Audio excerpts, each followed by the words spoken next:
2025 touche à sa fin et il est temps de faire une petite rétrospective du socialisme. Vous savez, la France, vous savez, le pays qui nous a tous pris en otage et qui a posé sur notre tempe le flingue et du chantage moral et du chantage fiscal. Et donc, en cette fin d'année, il est temps pour nous de faire une petite rétrospective, mais également de proposer des solutions. Parce que oui, tout au long de l'année, je vous ai proposé des solutions, à savoir que vous aussi, vous devez savoir vendre vos idées, vous devez savoir prendre la parole quand il le faut et défendre vos idées, parce que si vous ne le faites pas, eh bien d'autres le feront, et devinez qui c'est, les autres au juste, et ils occuperont le devant de la scène à votre place. Mais vous deviez aussi reprendre le contrôle de vos finances et surtout, bien sûr, de votre épargne pour la faire fructifier. Alors allons-y les amis, on va faire une petite mise en bouche. Qu'est-ce que le socialisme? Réponse, c'est un virus. Deuxième réponse, c'est une religion parasite qui égrène son chapelet de la bien-pensance, et on voit ça ensemble tout de suite. En France, le socialisme,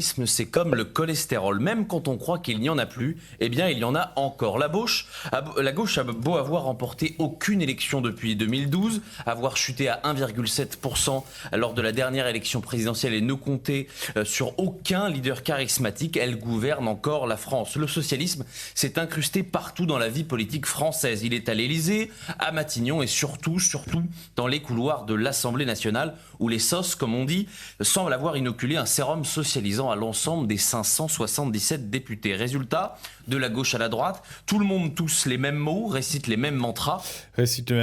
Et moi j'aime bien ces analogies et ces métaphores. Déjà, le sérum, on imagine un sérum qui s'infuse dans vos veines. Ensuite, bien sûr, les mêmes mantras, mais vous allez voir, il va utiliser toujours ce champ lexical, parce qu'on l'a dit, le socialistan et a fortiori le communisme, c'est une religion extrémiste et intégriste. C'est presque, je dis bien presque aussi dangereux qu'une autre religion de la soumission. Mais bref, je m'emballe, une vidéo sur deux, détends-toi Jean-Kévin. Et il y avait aussi l'analogie, le gauchisme c'est comme le cholestérol, et les impôts aussi d'ailleurs c'est comme le cholestérol, et les taxes également que vous devez payer sur le fruit de votre travail. Vous pensez qu'il n'y en a plus, mais non, il y en a encore. C'est comme le rap de frites à la cantine. Et adopte les mêmes réflexes. Le socialisme n'est plus un courant, c'est un virus institutionnel, et l'hémicycle tout entier paraît désormais contaminé. Depuis un mois, le Premier ministre a remis les clés de sa voiture au PS, il le sait, sans concession à gauche, son gouvernement et son budget tombent, et donc lui avec. Alors le PS plante son drapeau rouge et trace ses lignes roses. C'est lui qui est... Petite image forte là, vous voyez, il plante son drapeau rouge, plus les métaphores, plus les analogies, et bien c'est comme cela. Et on a vu cela d'ailleurs ensemble dans Les Clés de la Persuasion, qui est une vidéo gratuite, disponible en description et en commentaire, vous le savez, pour apprendre justement à maîtriser métaphores, analogies et un discours simple, parce que plus votre discours sera simple et utilisera des images, et plus il sera impactant. Écrit le budget, qui rédige les amendements et qui impose le même vocabulaire: justice fiscale, partage de l'effort, abat les riches, taxons l'héritage. La justice fiscale, la fameuse justice fiscale. Vous vous rappelez, nous ici on a utilisé l'image, l'analogie de les impôts, l'État français, c'est exactement comme ce petit garçon grassouillé un peu trop gros et un peu trop grand parce que il a redoublé 2 fois son CM1. À la cour de récré, il vous chipe votre paquet de 10 bonbons et ensuite vous pleurez toutes les larmes de votre corps parce que vous l'avez payé avec votre argent de poche, et ensuite il revient vers vous et il vous redonne un bonbon tout en vous disant: regarde Nicolas, je suis gentil. Il y a le vieux catéchisme mitterrandien, à peine dépoussiéré. Le chantage a donc remplacé les urnes, et la motion de censure tient lieu de programme. Et c'est presque cruel, car pendant que l'exécutif et la droite invoquent la sacro-sainte stabilité pour ne pas censurer, le PS, lui, dicte la partition. Résultat, souriez, vous avez un budget socialiste. Souriez, vous avez un budget socialiste, et soyez très attentifs à son champ lexical à lui, avec mantra, religion, sacro-saint, le sacro-saint socialisme, bien sûr. Alors concrètement, Jules, qu'est-ce qui vous permet de dire que ce budget a une couleur socialiste? Ça tient en 2 mots: taxe, impôt, taxe, impôt, toujours le même refrain. On nous avait promis un budget de responsabilité. On découvre une razzia fiscale. Les socialistes en rêvaient, Bercy l'a fait, le barème de l'impôt sur le... Les Français ont enfin été entendus, les socialistes en rêvaient, c'est bon, Bercy l'a fait, et ça pareil, pendant toute cette année-là, et même l'année 2024, il n'y a pas un seul, je dis bien pas un seul politique qui ait des responsabilités, parce que bien sûr, Sarah Knafo, c'est une politique, oui, mais elle n'a pas de responsabilité, elle n'est pas ministre, ministre, quoi. Voilà, elle est juste, enfin, juste entre guillemets, députée européenne, bien qu'elle ait plus de poids en termes de crédibilité que le président Aznonas Manu et son mari Brigitte également. Eh bien, si on ne compte pas, voilà, ces exceptions, aucun, je dis bien aucun ministre, élu, député ne vous a jamais proposé, à la place de taxer toujours plus les Français, proposé de baisser les dépenses. Pourquoi faire? On peut prendre l'argent de Nicolas pour se mettre bien pendant que Nicolas peine à joindre les deux bouts. Pourquoi est-ce qu'on s'arrêterait? Pourquoi est-ce qu'on s'arrêterait alors qu'on n'y est pas contraint physiquement? Eh ben réponse non, voilà. On peut très bien continuer et donc on va continuer. En fait, les députés, c'est un peu comme les enfants. Les ministres et les élus, c'est un peu comme les enfants. Ils vous testent, ils testent vos limites, ils voient jusqu'à quel point est-ce que vous allez ne pas vous mettre en colère et ne pas réagir, vous, en tant qu'adulte. Et comme les Français ne réagissent pas et ne se mettent pas en colère et ne disent pas, eh ben, c'est bon, là, ça suffit, Bayrou, ça suffit, Larcher, arrête de prendre un 5e, 6e, 7e petit déjeuner, maintenant ça suffit, et ben, comme personne ne réagit, et ben, ils continuent comme des petits-enfants qui voient que c'est open bar et que ses parents lui autorisent tout ce qu'ils veulent. Revenus et la CSG sont gelés, résultat, plus de 200 000 nouveaux foyers sont désormais imposables. Dans le même temps, une taxe sur le patrimoine financier, la prolongation de la contribution exceptionnelle sur les hauts revenus, la fiscalisation des vapoteuses et même une micro-taxe sur les petits colis venus de l'étranger. Quand la gauche veut punir la réussite, la technocratie invente la taxe de poche. Et pendant ce temps, eh bien, la dépense publique continue de gonfler au nom de la préservation du modèle social. Ce budget coche toutes les cases d'un vieux logiciel social-démocrate avec toujours la même liturgie, taxer les plus... Voilà, encore une fois, liturgie, liturgie, sacro-saint, mantra. Aisés, redistribuer sans réformer, financer la morale à crédit. On tond les riches pour la photo et les classes moyennes pour de bon. La gauche a ses saints, Bercy a ses martyrs, ce sont les contribuables. Les saints, les martyrs, mais c'est exactement ça, le socialisme, le communisme et par extension l'ultra-gauche en France, c'est une religion. Pourquoi? Une religion vous impose une vérité révélée, une vérité fixée qui n'évoluera pas et à laquelle vous devez prêter allégeance, vous le dévot, vous devez prêter une dévotion à cette vérité fixée parce que c'est une religion qui se veut intégriste et extrémiste, donc c'est une religion qui est faite uniquement pour les bigots, c'est-à-dire les gauchistes avec leur idéologie et les gens un petit peu tièdes et qui remettent en question je sais pas, peut-être que Dieu, peut-être que ça n'est qu'un concept, peut-être que ça n'est qu'un concept philosophique, et ben là vous dégagez et vous êtes décapité moralement et symboliquement sur la place publique en étant traité de facho. Non, ne remets pas en question la vérité révélée du socialistan, sinon tu vas être traité de facho. Mais comme si cela ne suffisait pas, on suspend la réforme des retraites, financée par les mêmes retraités, le tout au moment où nos voisins repoussent leur âge légal. La France, elle, recule encore une fois. Voilà pourquoi ce budget... Voilà, pareil, vous voyez, on est vraiment dans la rétrospective. Là, on traite de tous les sujets en une vidéo, on traite de tous les sujets de cette année que l'on a traité ensemble. Et pareil, exactement pareil pour la retraite. Là, il manquerait plus qu'il parle en tant que bouquet final de la CPAM et de la carte vitale. Mais évidemment, si vous avez commencé à travailler, disons, il y a 10 ans, et que vous allez partir à la retraite, dans 30 ans, là, par exemple, vous n'aurez pas de retraite. C'est mathématiquement impossible. Et c'est pour cela que, comme je vous l'ai dit, qu'en plus de savoir vendre vos idées, de savoir tenir un discours cohérent et surtout impactant dont les gens se souviendront sur le temps long, en maîtrisant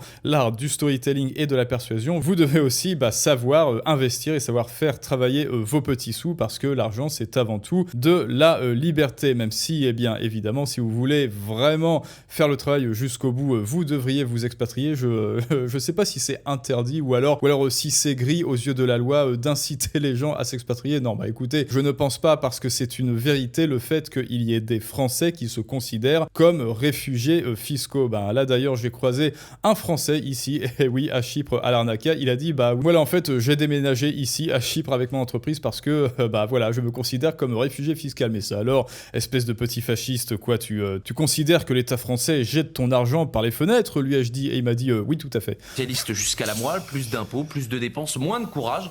On fabrique de l'instabilité fiscale pour masquer l'instabilité politique et cela finit toujours mal pour la croissance, pour l'investissement, mais surtout pour la confiance, Michael. Et derrière l'Assemblée et le budget, Jules, il y a aussi les rouages de l'État. Voilà, qui fait encore confiance aux politiques français aujourd'hui en France? Dites-le moi si vous avez confiance en vos députés, en vos ministres. Oui, car le socialisme ne se limite évidemment pas au pouvoir politique. Il irrigue tout l'appareil d'État. La justice d'abord, gangrénée par le syndicat de la magistrature, où les juges militants imposent leur idéologie. L'hôpital, où les technocrates ont pris le pouvoir depuis des années. Et l'éducation nationale, évidemment, livrée à des syndicats qui débaptisent les vacances de Noël. Regardez également dans les grands corps. Une autre rétrospective, écoutez, la prime de Noël, c'est halal. Enfin, Noël, c'est haram, mais la prime de Noël, c'est halal. Pour la gauche, il règne en silence. À la Cour des comptes trône Pierre Moscovici, ancien ministre socialiste. Au Conseil d'État, on retrouve Didier Roland Tabuteau, ancien collaborateur de Martine Aubry, mais aussi Thierry Tuot, militant pro-immigration qui préside la section de l'intérieur. Au Conseil constitutionnel, le socialiste Laurent Fabius a laissé il y a quelques mois son fauteuil à Richard Ferrand. 37 ans de carte au PS. Voilà les gardiens du temple social-démocrate. Les gardiens du temple, encore une référence religieuse, il faut chasser les gardiens du temple. Parce qu'ils vous proposent, bon après peut-être qu'ils voulaient dire les marchands du temple, mais les marchands du temple, au moins ils avaient un business model, j'ai envie de vous dire, les marchands du temple, au moins ils faisaient des maths, ils calculaient et ils voyaient que en fait si ce plan nous mettait tous en déficit, ils y allaient pas, ils vendaient des produits et des services de qualité. Au moins les marchands du temple, même s'ils avaient une vision mercantile, c'était toujours mieux qu'une vision socialiste et communiste. Donc écoutez, moi je préfère 1000 fois un marchand du temple qu'un archevêque qui va obliger Nicolas à faire vœu de pauvreté tout en lui disant tout or que tu détiens est un péché qui te retient et moi je suis là pour te délivrer de tes péchés. Nicolas, ne t'inquiète pas, mais ça n'est pas fini parce que oui, là on passe en 2026, mais croyez bien que même à l'échelle de l'UE, cette razzia fiscale est loin d'être finie puisque il se trouve que von der Leyen, et oui, autre rétrospective, von der Leyen s'est également augmenté de 2500 €. Voilà. Et toi, est-ce que tu touches 2500 € ne serait-ce que par mois, Nicolas? Non, c'est une augmentation pour Ursula. Et voyons comment est-ce qu'elle justifie ça. Voyons voir. Ursula von der Leyen vient de s'auto-augmenter de 2400 € par mois, une énième fois, et touche maintenant près de 30 net d'impôts, vous inquiétez pas.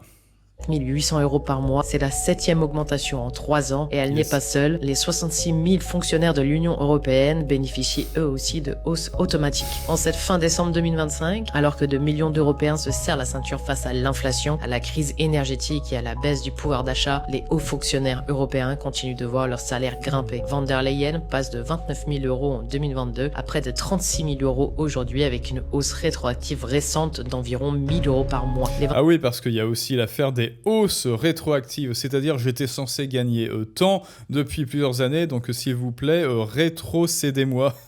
Les commissaires européens touchent eux aussi 850 € supplémentaires, soit 29 250 € par mois. Voilà, et toi, dis-moi Nicolas, de combien as-tu été augmenté depuis l'année dernière ?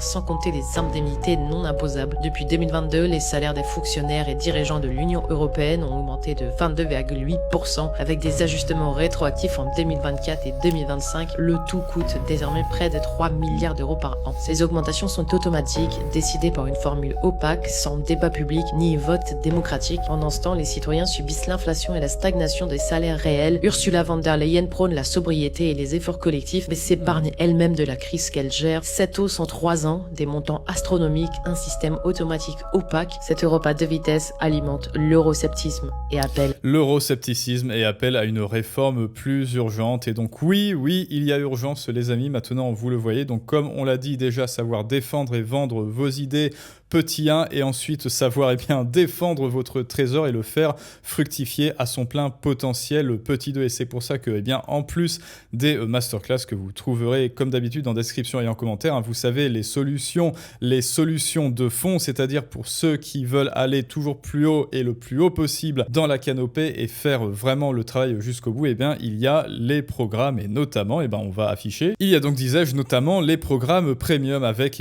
pour défendre votre coffre-fort rebelle financier, ton argent, tes règles. Il y a également pouvoir persuasif, toutes les techniques pro tirées de la science, de la persuasion. Il y a également l'art de la répartie pour savoir défendre vos idées contre les buteurs gauchistes, ainsi que le programme Prends la parole, prends le pouvoir, le programme express pour en moins de 2h30 devenir créateur ou orateur à succès et vendre tes idées, savoir vendre tes idées dès aujourd'hui comme un pro. Et comme on est presque dans quelques heures le 1er janvier 2026, j'ai décidé pour cette première semaine de vous faire une petite ristourne, puisqu'il n'y a pas eu de promotion de Noël, etc. On va le faire pour cette première année de janvier avec le code 2026. Et oui, avec le code 2026, on va avancer ensemble. Et pour commencer le travail, il y aura ce code également en description et donc en commentaire pour avoir jusqu'à moins 300 € de ristourne si je ne m'abuse. Enfin, bien moins 75% sur les programmes les plus chers. Et donc, vous pouvez les avoir en tant qu'abonné dès ce soir et ensuite dès, alors je sais pas, le 3 ou 4 janvier. Je vais faire durer le suspense pour ceux qui veulent choper le programme qu'ils n'ont pas encore, le ou les programmes qu'ils n'ont pas encore. Et maintenant, c'est à vous de me dire ce que vous pensez de tout ça, les amis du virus et du virus woke et du virus communisto-socialiste, bien sûr. Et je vous dis surtout une excellente année, un excellent réveillon et une excellente année 2026 que l'on va bien sûr passer ensemble avec d'autres vidéos et d'autres programmes premium et d'autres contenus Patreon que je vous prépare déjà de derrière les fagots. Et je vous dis à tous à très bientôt pour un prochain Storytelling du monde moderne, mais ça, c'est une autre histoire.